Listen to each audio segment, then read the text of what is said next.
अगर मौलाना फजलुर रहमान जमहूरी दरबार के बादशाह बन जाएं तो मुखालिफिन के साथ किस किस्म का सलूक करेंगे, आइए आपको दिखाते हैं। क्या बात करते हो, क्या बात करते हो। आज पुराने बादशाह को इस दरबार में मैंने न घसीटा तो मेरा नाम शहबाज शरीफ नहीं। शहबाज, क्यों ऐसे बयानात देते हो कि बाद में फिर तुम्हें माफी मांगनी पड़ती है? उसी मुझे भी तो बताए कि आपने यहाँ डोनाल्ड ट्रंप को क्यों घसीटना सही। शाह साहिब, डोनाल्ड ट्रंप की बात नहीं हो रही, पाकिस्तान के सबका बादशाह की बात हो रही है। नायल बादशाह ने मेरे सारे असासे जब्त कर लिए थे। आज मैं अपना एक एक असासा सूद के साथ वापस लूंगा। गुस्सा तो मुझे भी बहुत है इस बादशाह पे। इतने साल मैंने जेल काटी है उन असासों की वजह से जो मेरे नहीं है, मेरे बेटों के। बादब बा मुलाहिजा होशियार शहनशाह एपीसी बादशाह साजिश जनाबे मौलाना फजलुर रहमान तशरीफ ला रहे हैं।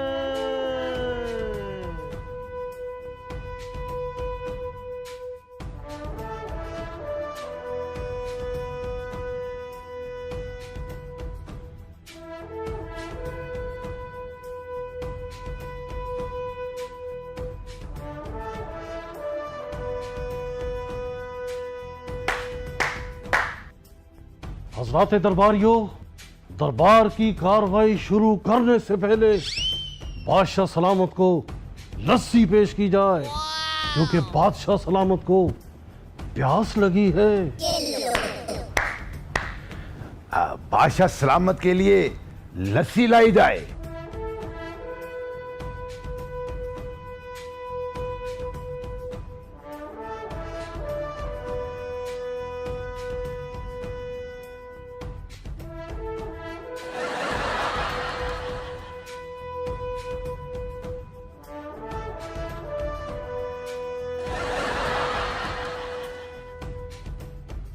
आज लस्सी मिकदार में इतनी कम क्यों थी?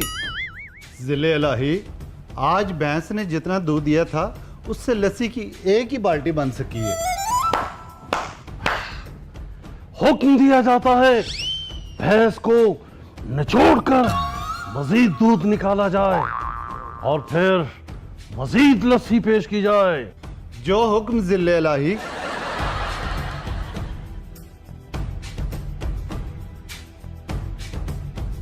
बादशाह सलामत, साबका बादशाह को लंदन फरार होते हुए एयरपोर्ट पर गिरफ्तार कर लिया है।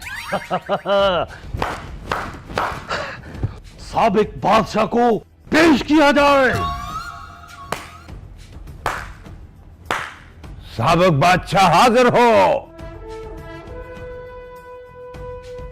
बादशाह सलामत, ये वही शख्स है जिसने पिछले 5 साल आपका खून खुश्क किए रखा। उसी से तैयब उर्दगार ने मुझ पे नैब के केस डाले थे। जी, मैंने इस बादशाह की वजह से इतने साल जेल काटी है बगैर एसी और टीवी के। अब तो पंखा भी चलता तो अब मुझे ठंड लगती है। क्या बात करते हैं, क्या बात करते हैं पाजी। मेरे बेटे हमजा को भी इसी ने कैद करवाया था। जिले राही इस शख्स को ऐसी सजा सुनाए कि ये बाकी की जिंदगी जेल में दार रोटी खाकर गुजारे। इमरान खान न्याजी, तुम अपनी सफाई में कुछ कहना चाहते हो? देखे मौलाना, आप सब मिलकर चाहे जितनी मर्जी साजिशें कर लें, लेकिन मैं किसी को एनआरओ नहीं दूंगा। अब से अदब, गुस्ताख। हुकूमत चली गई लेकिन अकड़ नहीं गई। 73 के आइन के तनाजुर में हुक्म दिया जाता है इमरान खान न्याजी को काल कोठरी में उल्टा लटका दिया जाए। वाह बादशाह सलामत, वाह बादशाह सलामत, वाह। और मौलाना, मेरी बात कान खोल कर सुन लो। तुम क्या मुझे लटकाओगे? और मैं तुमको नहीं छोड़ूंगा। बोलो ना, बचाओ बचाओ, हटे। अरे अरे अरे, इसे को गिरफ्तार तो करो। हाँ, बचाओ बचाओ बचाओ। मौलाना साहब, वो क्या हुआ है? वो क्यों चिल्ला रहे हो? गफूर हैदरी साहब, हम तो बादशाह सलामत बनकर इमरान खान को सजा दे रहे थे। मौलाना साहब, ख्वाब देखना बंद करें। ये नैब का नोटिस आया है, वो आपको बुला रहे हैं। नैब का नोटिस? जी। My God. पाकिस्तानी अवाम हुकूमत को कौन सा तोहफा लौटाने आए हैं, आइए आपको दिखाते हैं।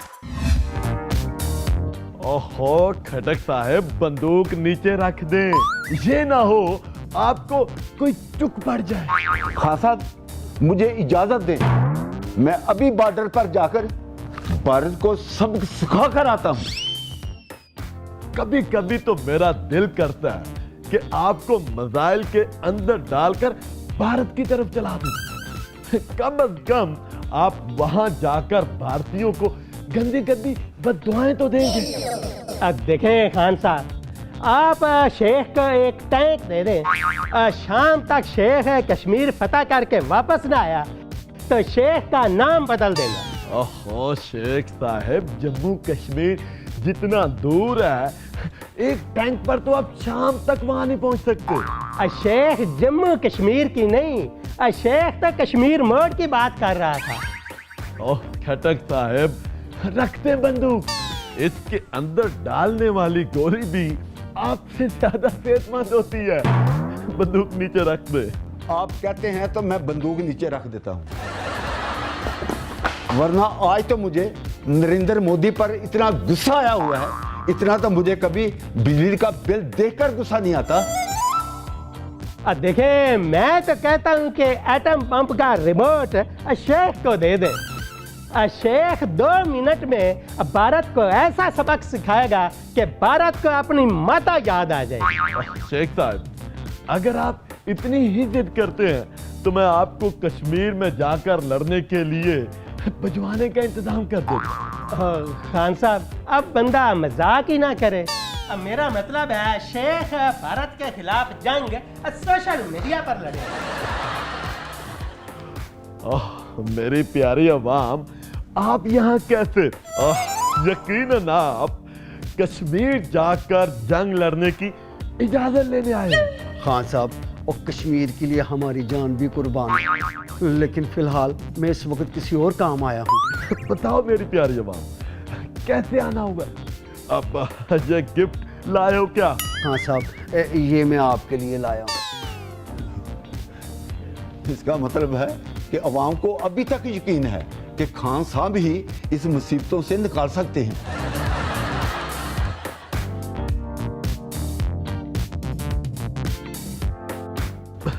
ये क्या? ये तो टोपी है। मैं तो टोपी नहीं पहनता। ये कोई खास टोपी है? खान साहब, ये वही टोपी है जो इलेक्शन से पहले आपने हमें पहनाई थी। मैं बस वही टोपी आपको वापस करने आया था। अब देखें जी, अगर आपने 5 साल से पहले टोपी वापस की तो जमहूरियत डिरेल हो जाएगी और नया पाकिस्तान ज़ेरे तामीर रह जाएगा। हाँ साहब, बस बहुत हो गया, अब गुजारा नहीं होता। अब ये टोपी आप किसी और को पहना दें, मुझे नहीं चाहिए। खुदा हाफिज। अस्सलाम वालेकुम नाजरीन, मैं हूं आपकी आवाम और आप देख रहे हैं घबराना नहीं है। लेकिन आज मुझे घबराने के लिए यहाँ तशरीफ़ रखते हैं जनाब शायरी की छुरी मुशाहिद हुसैन और सियासी साइंसदान फवाद चौधरी साहब। ये तुमने मुझे किसके साथ बिठा दिया? ऐसे लगता है जैसे संडा इकट्ठा होकर बैठा हुआ है। तुम अपनी बात करो, तुम्हारी जुराबों से पूरे स्टूडियो में भैंस के गोबर जैसी बू आ रही है। तो अबे तुम्हें किसने कहा कि मेरी जुराबें सूंघो? अगर इतना ही शौक है तो उतार के दूं। एक मिनट, आवाम बदहाली और महंगाई की चक्की में पिस रही है और आप लोगों को वो लड़ने से फुर्सत नहीं है। और मुझे भी तो बोलने दो। देखो भाई, न्यूटन के 7वें कानून के मुताबिक आवाम सिर्फ इलेक्शन से पहले बोलती है और इलेक्शन के बाद सिर्फ लीडर बोलते हैं। और ये जो मुंह में जुबान है, इससे हम क्या लफाफे जोड़े? और मुझे सवाल करने दे साइंसदान साहब। और आप करें जी सवाल। ऐसे साइंसदान तो भाटी गेट के बाहर फक्की बेच रहे होते हैं। आप खुद देख ले, इन्होंने मुझे संडा कहा है। और मैंने कहा तो नहीं है, तुम कहते हो ना तो मान लेते हैं। एक मिनट, आप मुझे ये बताएं कि आपकी बातों का आवाम पर क्या असर पड़ेगा? और खुदा का खौफ करें, आपकी तकरीरें बच्चे टीवी पर देखते हैं, उनकी अखलाकियात खराब हो रही है। भाई, इखलाकियात खराब हो रही हैं तो क्या हुआ? बच्चे सियासत तो सीख रहे हैं ना। आप उन्हें मेरी तकरीरें सुनने दें, बड़े होकर वो भी फवाद चौधरी बनेंगे। ओ खुदा का खौफ करो। वो इतनी बड़ी बददुआ तो ना दो बच्चों को। एक फवाद चौधरी पूरी असेंबली को गंदा करता है। वो किसी शायर ने क्या खूब कहा है कि पढ़ोगे लिखोगे बनोगे नवाब और तकरीरें सुन के तुम बनोगे फवाद। मुशाहिद हुसैन साहब, आप तो चुप करें, आप सियाने बियाने बंदे हैं। क्या कहा? सियाने आदमी? इसे इसे तो शैम्पू खरीदने के बाद पता चलता है मेरे सर पे बाल नहीं है। इसको एक तरबूज देकर मैं थड़े पर बैठा कर आया था कि सुकून से खाओ। ये तरबूज के जैसे मुंह वाला पता नहीं यहाँ कैसे आ गया। देखा देखा आपने, इसने मुझे तरबूज कहा है। अरे कहा तो नहीं, अबे लेकिन कहते हो तो मान लेते हैं। और किसी शायर ने कहा ना कि तुम अगर फूल नहीं तरबूज तो जरूर हो। अबे खरबूजे जैसी शक्ल पर इतने मगरूर हो। आपने बीच में नहीं आना, मैं अभी सारी शायरी खींच के बाहर निकाल दूंगा इसकी। वाह साहब, आप बैठे, आप बैठे, आप बैठे। मुशाहिद हुसैन साहब, आप बड़े ठंडे खिलाड़ी हैं और भिगो भिगो कर जुगते मारते हैं। ये तो सियासत की स्टपनी है, कभी इस गाड़ी में लग जाता है कभी उस गाड़ी में। अरे जितनी इसने सियासी पार्टियां बदली है ना, वो इतने तो मैंने किराए के मकान नहीं बदले। आज तो मैं इसे देख ही लूंगा। रोज तो मुझे देखते हो और जल जल कर रंग भी काला कर लिया है। आज तो मैं तुम्हें छोड़ूंगा नहीं, मिर्जा गालिब की ढोई। नाजरीन, यहाँ तो असेंबली की जंग शुरू हो गई है, मुझे दें इजाजत। खुदा हाफिज।